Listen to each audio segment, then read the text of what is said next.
swing, your arm around. I can stand there without any hips, without any body, just with my hands and arms, I can create, you know, fair speed. There's a few power sources to wrists, and then you'll stretch through, and it's upwards. We're trying to get the position of the build. But there's kind of two things I want to try and do today. And those two things I think would improve your consistency of strike. And then what I'd like to do is do something which will give you a little bit more speed.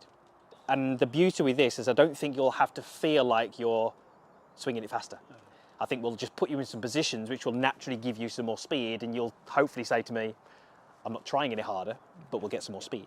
So the first thing would be, and you kind of touched on this a little bit in when we were chatting before, we've picked your target, which is down in this direction.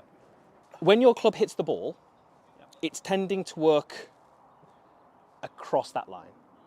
We would call it from out to in. So the club is on the outside of that line, moving to the inside of that line. Now what that will do is it will basically mean that you can hit one of three shots. A pull to the left, a fade, or a slice. And that can be, you can hit any of those on any given day. Now the reason that you hit those shots is actually, if we took your arms and the club away, and I just look at what your body does in the backswing, fantastic. You make a really, really nice turn. And when you get to the end of your backswing, I'm looking at it from there and thinking you've made some really, really nice positions here. We do have the arms doing a job as well. As your body is making a really good movement, your arms, I'll make this exaggerated, lift and pick the club too much up. So even though we've got this great body position, I would like your arms to be positioned slightly differently relative to your body.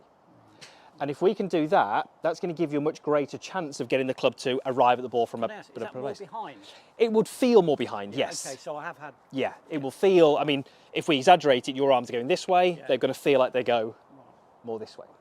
In terms of the speed, the biggest source of power and speed in your swing is your arms and your hands. Yes. I could stand there without any hips, without any body, and just with my hands and arms, I can create, you know, a fair bit of speed. We have to tap into these. There's a huge power source, which is your wrists, which I don't think you're tapping into at the moment. I would agree.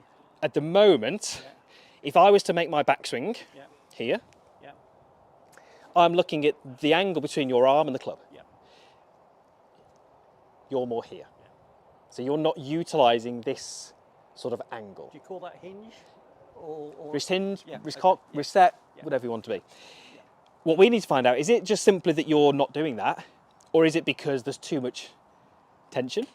There's too much sort of, almost you're trying to guide the ball? We need to just find out why that is. I would say... So I think if we can get your arms into a slightly better position relative to your body, we can start to tap into some of this power that I don't think you're using at the moment.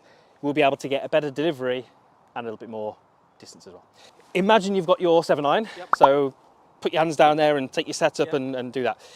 Okay, and then just put your hands across your shoulders. Okay, and imagine you're just making a backswing, so you're gonna make perfect. Okay, we don't need to change this, because this is your body. This is your shoulders, your torso, your legs. Okay, but if you give me your arms now, as if you've got a golf club, when your body's in that position, you can have your arms around here.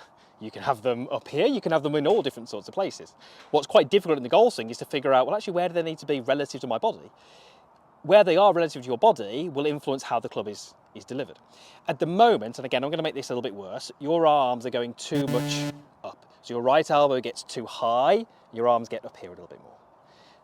So what I'd love you to do, keep your hands together or pretend you've got a golf club, whichever you want, and try and make a backswing and try and get your hands into my hand here. Oh, there we go. Okay. There we go. That might feel a little bit difficult, as in a bit more of a stretch through. It was there where I really had to work that. Yeah. Okay. Because upwards is much easier. Yeah. When you try and get them into the right position, often it feels like, well, that's a little bit more tricky to get to.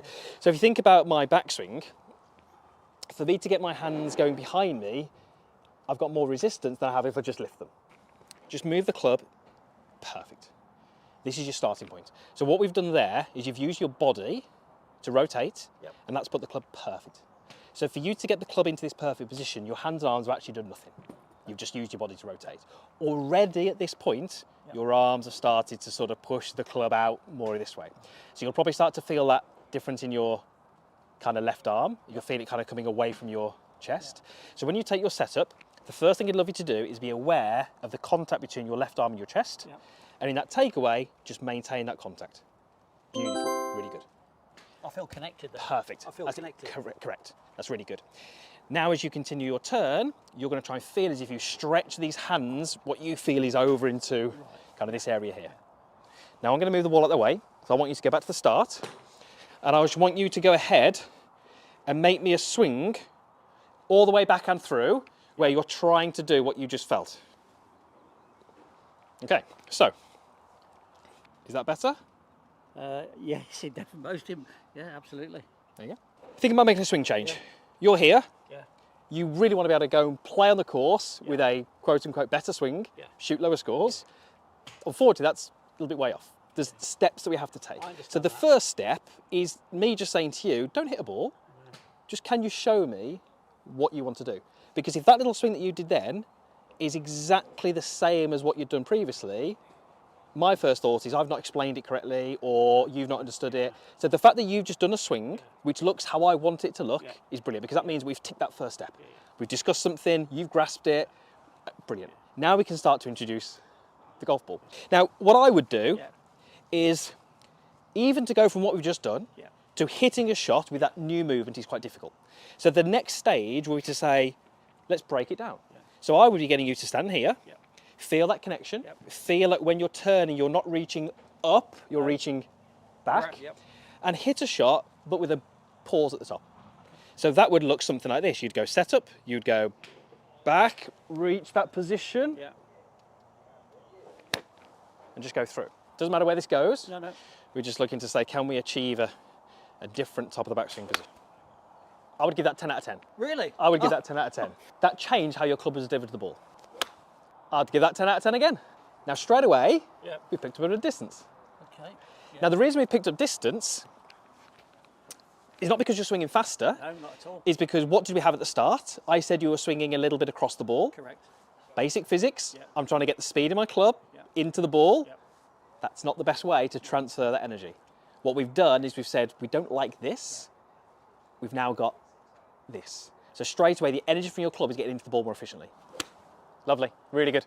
A little heavy again, but I really like the swing. And I don't know why it would be heavy. That's fine. No. We can tie that up in a moment. Actually, scrap that. I think that might be your longest one. Well, I had more confidence coming through the ball then. Really good. I don't want you to be thinking about numbers when you're over a golf ball because that's not the best way to play. But we measure where this club is pointing in degrees. Yes. And we measure where the club is travelling in degrees. Your club travelled 0, which is straight, and the club face pointed 0. So everything was straight. Square and correct. Now, the easiest way to play golf is to swing the club where you want the ball to go and point the club where you want the ball to go. As soon as you start to have the club coming across the face, it becomes a more difficult game, and especially when you go lower loft. Like an A1 student. So, let's get these working. Got power source that we're not tapping into. No. That should, to you, go, that's exciting. Because I've got most definitely. some things there that I need to kind of work with. So, it would be right about here. Right about here. Now, you've actually got a pretty good grip, which means that you have got this range of motion. You're just not using it. What you actually do, which is quite common, if I go back to here, to try and create some sort of energy, speed, leverage, you're actually creating hinge more from the elbow, which sort of cheats it a little bit. I don't mind a little bit of bend here. No, we just need to have it from here. So at this point here, you would feel that the grip is pointing more down at the ground. That has been over the years a weakness, no wrist hinge. So just do me half a backswing. So left arm is going to stop here. Okay, and I want the grip to point down at the ground. There we go. Okay, back to the start. Just show me that. Right back to the setup. Okay, so left arm to here, grip at the down. Perfect. Now on the way through, what I'd love you to do as a little almost practice is as you turn through, really use these. You've stored the power. You've now got to use it. And if you do that correctly, when you go through and you put the speed into that club, I want you to get that golf club to land on your left shoulder. Now turn the body to face me, all the way. There we go. Go ahead and swing all the way through, but I don't want you to go much more than here. So club down, that's it. Now speed, land it on your shoulder. There you go, beautiful. If I held this golf club, thumb and finger, I'm going to put my pad on just to hold it a little bit. I've got it in thumb and finger. I'm not going to have a huge amount of speed here, that club's not got much speed. But if I turn my body into a follow through position, where would that club go? Round. And onto Finish, my yeah. shoulder. Because it's got momentum, it's got some weight to it. Yeah. So that's me not controlling the golf club, but do this. So if I made this little movement with this amount of speed, and you said to me, don't let the club hit your shoulder, I can easily do that. What would I have to do? Slow down. I'd have to grip it, Yeah. I'd have to create Yeah. tension, I'd have to try and overpower the club. So whenever you hit a shot, when I see the follow through here, Yeah. I know that you've almost overpowered the club. I want you to feel like your wrists are that loose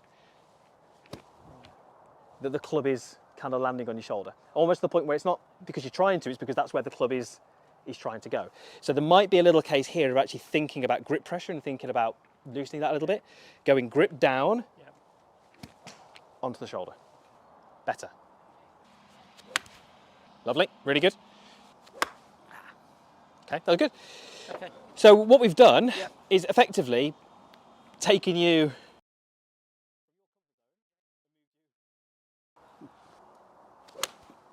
Oh, those last two have been absolutely on the money.